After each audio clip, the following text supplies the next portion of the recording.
5ಕ್ಕೆ ಬಾಗೇಪಲ್ಲಿಯಲ್ಲಿ ಅಖಿಲ ಕರ್ನಾಟಕ ರೈತ ಸಂಘಟನೆ ಉದ್ಘಾಟನಾ ಸಮಾರಂಭ.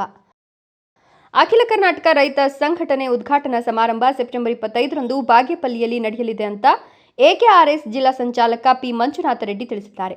ಸೋಮವಾರ ನಗರದ ಪತ್ರಕರ್ತರ ಭವನದಲ್ಲಿ ಸುದ್ದಿಗೋಷ್ಠಿ ನಡೆಸಿದ ಅವರು, ರೈತರಿಂದ ರೈತರಿಗೋಸ್ಕರ ನಿರ್ಮಿತವಾಗಿರುವ ಈ ಸಂಘಟನೆಯ ಉದ್ಘಾಟನೆಯನ್ನು ವಿಧಾನಸಭೆಯ ಮಾಜಿ ಸ್ಪೀಕರ್ ಕೆಆರ್ ರಮೇಶ್ ಕುಮಾರ್ ನೆರವೇರಿಸಲಿದ್ದು, ಬಾಗೇಪಲ್ಲಿ ಶಾಸಕ ಎಸ್ಎನ್ ಸುಬ್ಬಾರೆಡ್ಡಿ ಮುಖ್ಯ ಅತಿಥಿಗಳಾಗಿ ಪಾಲ್ಗೊಳ್ಳಲಿದ್ದಾರೆ ಅಂತ ಹೇಳಿದರು. ರೈತರು ಬೆಳೆ, ಬೀಜ, ರಸಗೊಬ್ಬರ ಸಾಲದ ವಿಷಯದಲ್ಲಿ ದೊಡ್ಡ ಸಂಕಷ್ಟ ಅನುಭವಿಸ್ತಾ ಇದ್ದು, ಕೇಂದ್ರ ಸರ್ಕಾರ ರೈತ ವಿರೋಧಿ ನೀತಿಗಳನ್ನು ಅನುಸರಿಸ್ತಾ ಇದೆ. ರೈತರಿಗೆ ರಿಯಾಯಿತಿ ದರದಲ್ಲಿ ಬಿತ್ತನೆ ಬೀಜ, ರಸಗೊಬ್ಬರ ಹಾಗೂ ಕೃಷಿ ಪರಿಕರಗಳನ್ನು ಒದಗಿಸುವುದು, ಸರಿಯಾದ ಮಾರುಕಟ್ಟೆ ವ್ಯವಸ್ಥೆ ನಿರ್ಮಾಣ, ಸಾಲ ಮನ್ನಾ ಜಾರಿಗೆ ಒತ್ತಾಯಿಸುವುದು ಸಂಘಟನೆಯ ಮುಖ್ಯ ಉದ್ದೇಶವಾಗಿದೆ. ಇನ್ನು ವಿದ್ಯುತ್ ಖಾಸಗೀಕರಣ, ಕಂಪನಿ ಬೇಸಾಯ ಹಾಗೂ ರೈತ ವಿರೋಧಿ ಕಾನೂನುಗಳ ವಿರುದ್ಧ ಹೋರಾಟ ನಡೆಸುವುದು ಸಂಘಟನೆಯ ಪ್ರಮುಖ ಧ್ಯೇಯವಾಗಿದ್ದು, ಕೃಷಿ ಭಾರತ ಮತ್ತು ರೈತಾಪಿ ಸಂರಕ್ಷಣೆಗಾಗಿ ಹೋರಾಟ ಮುಂದುವರಿಯಲಿದೆ ಅಂತ ಹೇಳಿದರು. ಈ ವೇಳೆ ಮಾತನಾಡಿದ ವಕೀಲ ಚಂದ್ರಶೇಖರ್, ಎಕೆಆರ್ಎಸ್ ಸಂಪೂರ್ಣ ರೈತಪರ ಸಂಘಟನೆಯಾಗಿದ್ದು, ಸರ್ಕಾರಗಳು ರೈತ ವಿರೋಧಿ ಕಾಯ್ದೆಗಳನ್ನು ತರಲು ಮುಂದಾದರೆ ಅದನ್ನು ತೀವ್ರವಾಗಿ ವಿರೋಧಿಸಲಾಗುವುದು ಎಂದರು. ಎಲ್ಲ ನಮ್ಮ ಮುಖಂಡರ ಜೊತೆ ಇವತ್ತು ನಮ್ಮ ಪತ್ರಿಕಾ ಭವನದಲ್ಲಿ ಪತ್ರಿಕಾಗೋಷ್ಠಿ ಮಾಡ್ತಾ ಇರ್ತಕ್ಕಂಥ ಉದ್ದೇಶ ಏನಂದರೆ, 25ನೇ ತಾರೀಕು ಗುರುವಾರ ಬಾಗೇಪಲ್ಲಿಯಲ್ಲಿ ಅಖಿಲ ಕರ್ನಾಟಕ ರೈತ ಸಂಘಟನೆಯ ಒಂದು ಉದ್ಘಾಟನಾ ಸಮಾರಂಭವನ್ನು ಹಮ್ಮಿಕೊಂಡಿದ್ದೀವಿ.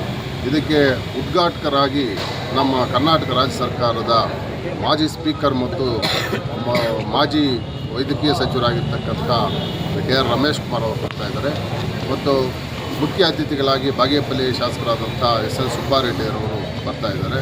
ಮತ್ತು ನಮ್ಮ ಬಾಗೇಪಲ್ಲಿ ಕ್ಷೇತ್ರದ, ಚಿಕ್ಕಬಳ್ಳಾಪುರ ಜಿಲ್ಲೆಯ ಮತ್ತು ರಾಜ್ಯದ ಹಲವಾರು ಪ್ರಗತಿಪರ ಮುಖಂಡರು, ರೈತ ಹೋರಾಟಗಾರರು ಅವತ್ತು ಕಾರ್ಯಕ್ರಮದಲ್ಲಿ ಭಾಗವಹಿಸ್ತಾ ಇದ್ದಾರೆ, ಬೆಂಬಲ ಕೊಡ್ತಾ ಇದ್ದಾರೆ. ಸರ್, ನಿಮ್ಮ ಸಂಘದ ಉದ್ದೇಶ ಏನು?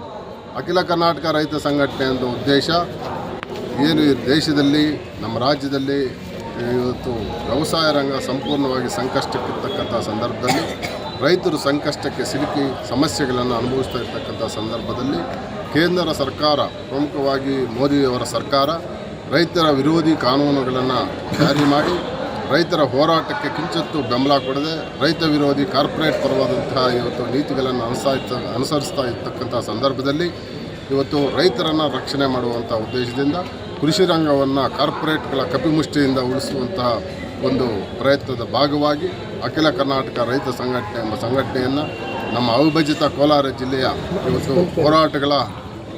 ಹೋರಾಟಗಳ ಇತಿಹಾಸವನ್ನು ಹೊಂದಿರತಕ್ಕಂಥ ಈ ಜಿಲ್ಲೆಯಲ್ಲಿ ಮುಂದಿನ ದಿನಗಳಲ್ಲೂ ಕೂಡ ರೈತರ ಪರವಾಗಿ, ಬಡವರ ಪರವಾಗಿ, ಶೋಷಿತರ ಪರವಾಗಿ, ದೀನದಲಿತರ ಪರವಾಗಿ ಒಂದು ರೈತರನ್ನು, ಕೃಷಿ ರಂಗವನ್ನು ಉಳಿಸಬೇಕು ಅನ್ನೋ ಉದ್ದೇಶದಿಂದ ಇವತ್ತು ಅಖಿಲ ಕರ್ನಾಟಕ ರೈತ ಸಂಘಟನೆ ಅಂತ ಹೆಸರಿನಲ್ಲಿ ಒಂದು ನೂತನ ರೈತ ಸಂಘಟನೆಯನ್ನು ನಾವು ಸ್ಥಾಪನೆ ಮಾಡ್ತೇವೆ. ರೈತರಿಗೆ ಏನು ಸಂದೇಶ ಕೊಡ್ತೀವಿ? ರೈತರು ಸಂಘಟಿತರಾಗಬೇಕು. ಇವತ್ತು ರೈತ ಸಂಘ, ನಮ್ಮ ಅಖಿಲ ಕರ್ನಾಟಕ ರೈತ ಸಂಘಟನೆಯ ನೇತೃತ್ವದಲ್ಲಿ ರಾಜಿ ಇಲ್ಲದಂತಹ ಇವತ್ತು ರೈತ ವಿರೋಧಿ ನೀತಿಗಳ ವಿರುದ್ಧ, ಪ್ರಮುಖವಾಗಿ ಕೇಂದ್ರ ಸರ್ಕಾರದ ವಿರುದ್ಧ, ರೈತ ವಿರೋಧಿ ನೀತಿಗಳನ್ನು ಅನುಸರಿಸುವಂಥ ಯಾವುದೇ ಸರ್ಕಾರದ ವಿರುದ್ಧ ಸಂಘಟಿತ ಹೋರಾಟವನ್ನು ಮಾಡಿದರೆ ಮಾತ್ರ ಇವತ್ತು ಈ ದೇಶದಲ್ಲಿ ಕೃಷಿ ಮತ್ತು ರೈತರು ಉಳಿಯೋಕ್ಕೆ ಸಾಧ್ಯ ಇರ್ತದೆ. ಹೋರಾಟ ಇಲ್ಲದೆ ಇವತ್ತು ರೈತರು ಉಳಿಲಿಕ್ಕೆ ಸಾಧ್ಯ ಇಲ್ಲ. ಈ ದೇಶಕ್ಕೆ ಅನ್ನ ನೀಡ್ತಕ್ಕಂಥ ರೈತರು ಮುಂದಿನ ಪೀಳಿಗೆಗೆ ಅನ್ನ ನೀಡುವಂಥ ಜವಾಬ್ದಾರಿ ಇರ್ತಕ್ಕಂಥ ರೈತರು ಈ ದೇಶದ ಒಂದು ಆರ್ಥಿಕತೆಯಲ್ಲಿ ಪ್ರಮುಖ ಪಾತ್ರವನ್ನು ವಹಿಸ್ತಾ ಇರ್ತಕ್ಕಂಥ ರೈತರು. ಈ ದೇಶ ಉಳಿದರೆ, ರೈತರು ಉಳಿದರೆ ದೇಶ ಉಳಿತದೆ. ಆದ್ದರಿಂದ ರೈತರು ಸಂಘಟಿತರಾಗಬೇಕು. ಸುದ್ದಿಗೋಷ್ಠಿಯಲ್ಲಿ ಲಕ್ಷ್ಮೀನಾರಾಯಣ, ರವಿಚಂದ್ರ ರೆಡ್ಡಿ, ರವೀಂದ್ರ ರೆಡ್ಡಿ, ನರಸಿಂಹಪ್ಪ, ಅಕ್ರಮ್, ಫಾತಿಮಾ ಬಿ, ಚಂದ್ರ, ಶ್ರೀನಿವಾಸ್, ಮಂಜುನಾಥ್ ಇತರರು ಹಾಜರಿದ್ದರು.